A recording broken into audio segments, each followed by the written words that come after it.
Hi guys and girls, I'm Obsidian Ant and welcome back to Elite Dangerous. This is a new episode of my old series Imperial Runner, and as you can see I'm heading back to my Imperial Clipper. It's an old favourite of mine, and as I've been travelling around the galaxy for a long time, I've been in my asp for a long while now and not had a chance to get into this ship. Unfortunately, it's not all that close by and I'm stuck here in my Vulture, so I'm going to need to go pick up my asp before heading out to go and collect my Imperial Clipper. Now, there's a community goal out in IET that I want to do, and I'm quite interested in that one because it's actually used to create a station or an outpost for the Alliance, something we don't get to see all that often, and it's nice to hear and see that the Alliance are finally making inroads into doing some expansion. As we all know, Elite has been out for quite a few years now, and really the whole time the Alliance has been somewhat of a spare wheel there. I know that quite a few people do get themselves involved with the Alliance. It's just unfortunate that they don't have their own ships or anything else, and for me, they have the potential to be one of the most interesting powers within the game. Now, David Braben has spoken previously about the Alliance. When asked a direct question as to whether the Alliance will get their own ships, or at the very least as to whether Frontier will show the Alliance a little bit of love, he said that is something they very much want to do in the future. Now, hopefully that's not going to be something that's too far away now, and I'd very much like to see it occurring within Season 2. So here I am then at Neville Horizons, one of my favourite systems within the game. I've spent a lot of time here in Cashpoos. This was really where the whole event to the Path to the Pleiades began, with the community goal to construct Obsidian Orbital, and I've spent a lot of time here ever since. This station is well stocked in terms of ship modules as well as other supplies, and there's a good number of resource extraction sites nearby which are great for bounty hunting, and of course the surrounding systems are also ideal. My Clipper is located in the system Wolf 406, not too far away with the jump range of my asp, so we get straight to that now. Honestly, can't remember how long it's been since I've actually flown the Clipper, and chances are it's probably turned to a little bit of rust by sitting there unused for so long, which is a bit of a shame because it really is one of my favourite ships. Like I say, the reason I haven't been using it is simply because I've been out on distant worlds a lot, as well as doing exploration elsewhere within the game. There's actually two ships which I really do love to use within VR, both of them because of their canopy. The first here is the Asp. In fact, all the Lakon ships are actually good for this because they give you pretty much a full field of view of your surroundings from inside the cockpit. The other is the Clipper, and also the Cutter matches this as well, and that's because of the sheer size of the glass canopy, which gives you a completely unobstructed view, and both of those are great when it comes to VR. The Clipper is also wonderful in terms of eye tracking and head tracking because the bridge is fantastic to look around. For those of you that have used the HTC Vive, you'll know that all the bridges within the game can be completely free walked around, and you can do that with the Vive due to the headset's room scale feature. Walking around the ship's bridges is even something you can do with the Oculus Rift, and we could even do it with the old DK2, and in fact I made a whole bunch of videos doing just that. If you've never had a chance to look at them, I'll link them in the video description below, and you can go and check them out if you'd like. So here we are then in IET. This is where we need to collect the community gold. The idea for this goal, as I say, is to build a new outpost or a new station for the Alliance. And there's a few components that they're actually asking for to be delivered. One is robotics, the other is auto fabricators, and there's also a couple of other things as well. But I've chosen to pick up auto fabricators, and as it happens, I know just where to get some of them. Truth be told though, I actually used a third-party website in order to locate some of these. Now I appreciate that's not everyone's cup of tea. I know a lot of people prefer to use all the in-game tools, but in my opinion a lot of them are so lacking, and I don't always have the amount of time needed to go fully search for these things. So I used a website called eddb.io, and this website is a fantastic resource for finding the locations of commodities, ship modules, as well as the ships themselves.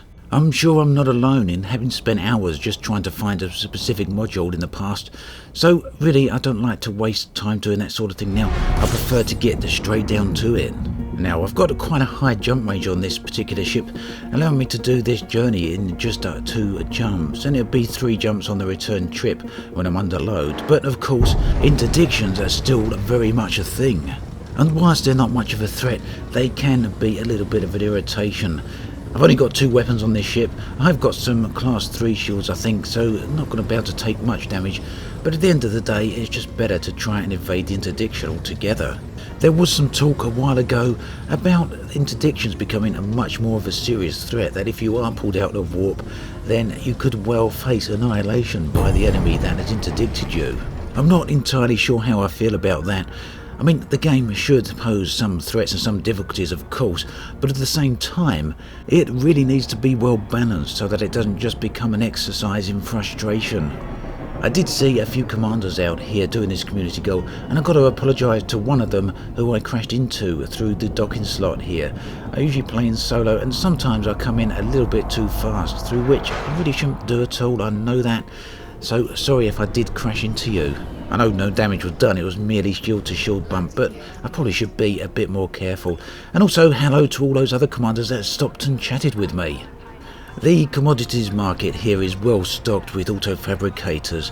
When I checked, there was around about 90,000 in supply, I believe, but within a day or so that had gone right down to just a couple of thousand. These community goals really do have a way of sucking dry any commodity that they're actually asking for, which of course over time pushes players into systems ever further away. But that's not really a problem for us at the moment, because as you can see here, there's a reasonable amount of stock available at the moment. I've chosen fabricators to deliver for this community goal because they are the commodity that you can make the most profit on, and whilst the profit isn't particularly great, it's a bit of profit nonetheless. Community goals are actually a good way of making a bit of money. Sometimes you only have to do a couple of trips or just kill a couple of pirates or whatever. Just get yourself into the top 75% and you can get yourself quite some significant rewards. In fact, I've got around about 10 million in credits that I still have to collect for community goals that I've completed over the previous months. That might not be a tremendous amount of money for people who have got hundreds of millions, but it is quite a lot of money if you're early on in your Elite Dangerous career, or if you haven't got a particular amount of money anyway. And you can get rewards like that even if you're in the smaller ships.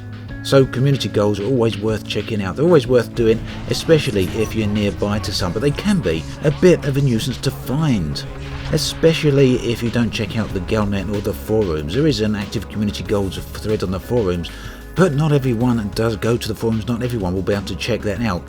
Fortunately, as of the next patch, we'll be able to find and discover community goals within the game itself from the galaxy map. That will give us all a bit more direction with the game. So you can see here I've sold those auto fabricators, I've made a little bit of profit. I'm just going to quickly check in the bulletin board to see where that places me on the top rewards. So there we go, 75%, that's usually a good position. We can see that players have currently unlocked tier 2. It's quite likely then that this will go up quite high in terms of the amount of tiers that get unlocked.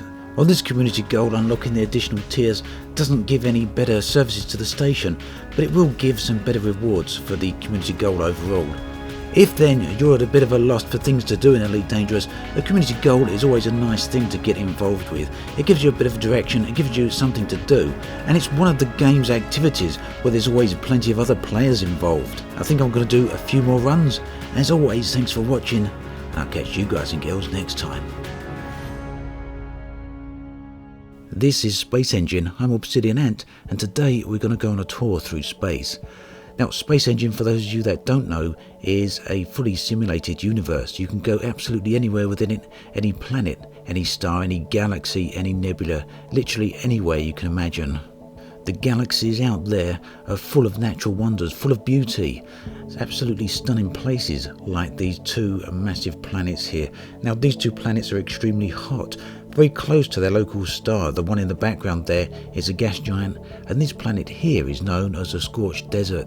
Despite the massive surface temperatures, it also has wonderful backdrops.